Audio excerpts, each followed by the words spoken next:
You may have asked yourself, Lord, why do they stay on my mind? Why do I keep feeling this pull toward them? Understand this. When God places someone in your spirit repeatedly, it is not without purpose.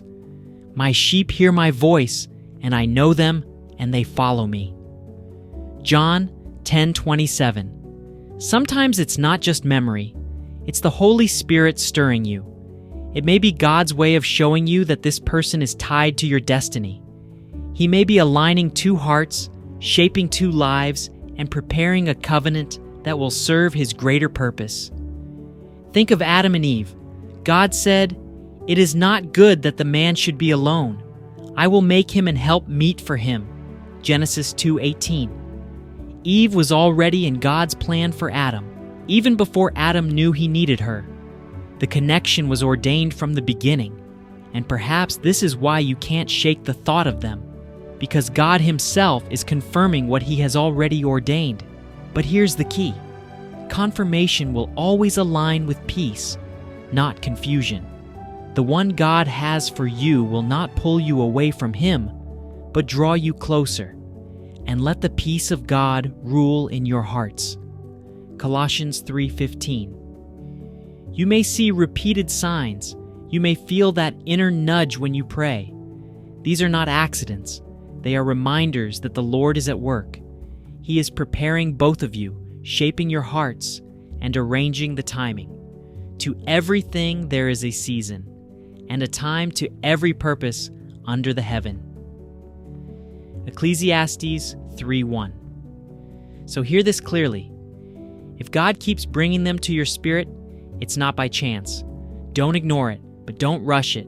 Keep praying, keep trusting, because when the moment comes, God will make His will undeniable. Faithful is He that calleth you, who also will do it. 1 Thessalonians 5:24. My friend, take this as your confirmation. God is speaking about that person you can't stop thinking about in your heart. He is guiding you, step by step, into the story He has already written. This is the Lord's doing. It is marvelous in our eyes. Psalm 118:23. God is in the business of restoring what the enemy has tried to separate. And when He turns a heart, it is not by force, but by His Spirit. And I will give them one heart, and I will put a new spirit within you. And I will take the stony heart out of their flesh, and will give them an heart of flesh. Ezekiel 11:19. Perhaps you've prayed for reconciliation. Perhaps you've wondered if their heart has grown too cold, if too much time has passed. But the Lord wants you to know, nothing is too hard for Him. He can soften what was once hardened. He can stir love where it once grew faint. Think of the story of Jacob and Esau. Jacob feared his brother's anger after years of separation. Yet when they finally met, God had already worked in Esau's heart. Instead of hostility, there was embrace. Instead of revenge, there was reconciliation. When a man's ways please the Lord, He maketh even his enemies to be at peace with him. Proverbs 16:7.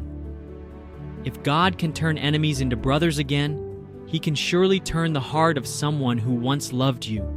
And when He does it, it won't be shallow or temporary. It will be lasting, because it will be His work. The king's heart is in the hand of the Lord, as the rivers of water. He turneth it whithersoever He will.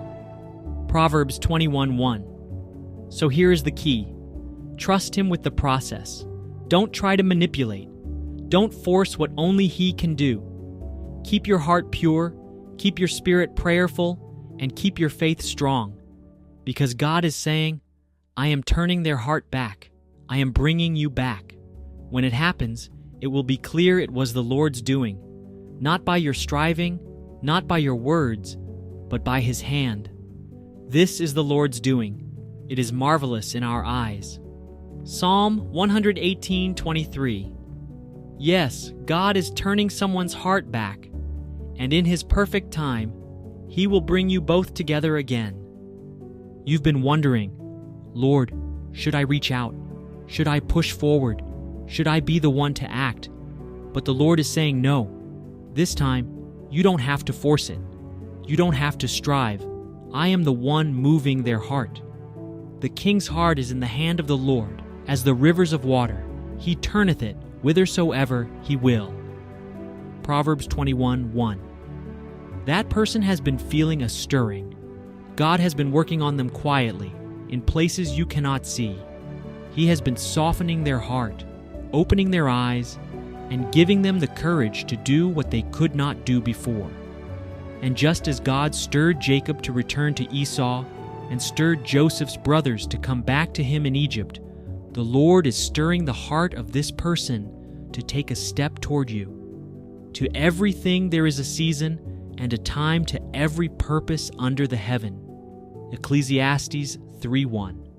The time of silence, the time of separation, the time of wondering is giving way to a time of action.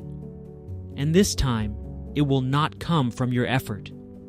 It will come from theirs. When they reach out, it will not be shallow or half-hearted. It will carry weight.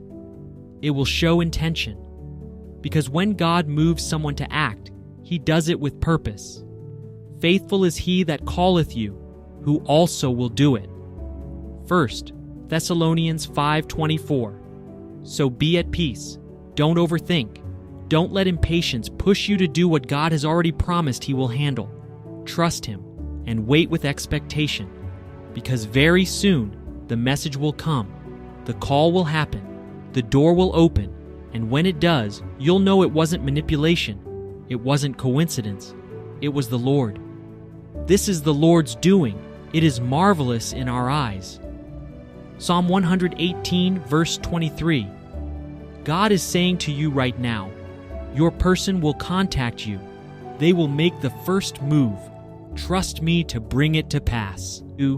Sometimes, when God joins two hearts together, there is a connection that cannot be erased by time, distance, or circumstance. You may feel forgotten. You may wonder if they've moved on. But deep down, the Lord is showing you their heart is still tied to yours.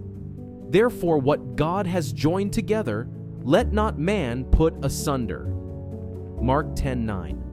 This person may be wrestling. They may try to push away the thoughts, but God keeps bringing you back to their spirit. Why? Because there is something genuine and sacred about the bond he has placed there. Think of Joseph's brothers when they stood before him years later in Egypt. They tried to forget, but the connection remained because God had a greater plan of reconciliation.